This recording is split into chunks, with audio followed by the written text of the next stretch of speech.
from a lot that sat empty for 75 years in New York's Lower East Side springs up what just may change the course of cities throughout the world. There's a wide range of issues, and we're tackling them all here in the space. Urban activist Omar Freya is a team member of the BMW Guggenheim Lab, the first of 9 worldwide installations that will explore tough questions about the future of city life. Now, what's happening here isn't deciding the fate of New York City, but what it is doing is that it's creating a space where people can actually come together and talk about what kind of a city they'd like to see. The structure, a sort of traveling toolbox, was designed by Atelier Bow Wow of Tokyo. The project itself is a collaboration between the Guggenheim Foundation and BMW.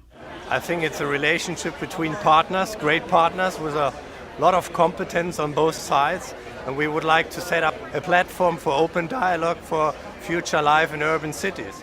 In the lab, there are no discussions that are off limits. We're thinking about the whole system of the city, from zoning codes to rules about where you can throw your garbage.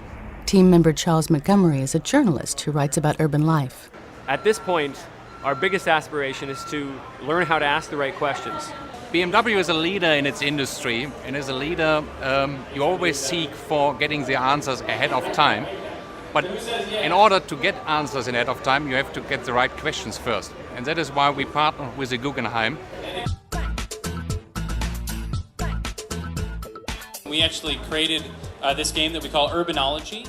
The lab is a public space, and anyone who visits can participate in discussions and games like this, where simple questions can provoke complex feelings. All right, so question number 5, will you allow begging in the street? Very simple question. Yes, I see a yes over here. So why? The theme for the first 3 cities is called Confronting Comfort.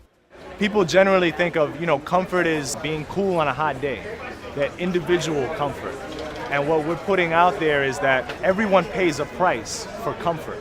You need to look no further than Houston Street right outside this lab, where you have tens of thousands of people coming to the city every day and using various forms of transportation, inflicting noise, dust, pollution on those of us who are using shared means of getting around, walking through the city.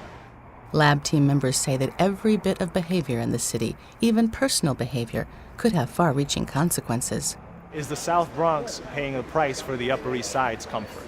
Are there people on the sidewalk paying a price for my own ability to honk a horn, to get everybody out of the way?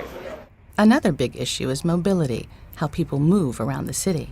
You have to find somewhere to park your bike or your car. You have to find somewhere to store it. These things cost money.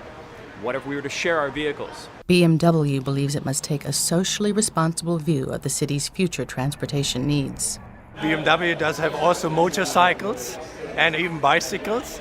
And if you look at big cities like Berlin or like Paris, you see a lot of scooters even. Maybe scooters are more important in the future. We offer mobility solutions. We have just founded a car sharing system to explore how car sharing might work in the future. As guests arrive to celebrate the opening of the New York BMW Guggenheim Lab, there is hope in the air. We don't imagine that we're going to propose a utopian city free of noise, like the beeping we're hearing out on the road, the horns. This is New York. We can deal with this stuff, but we believe we can do it better.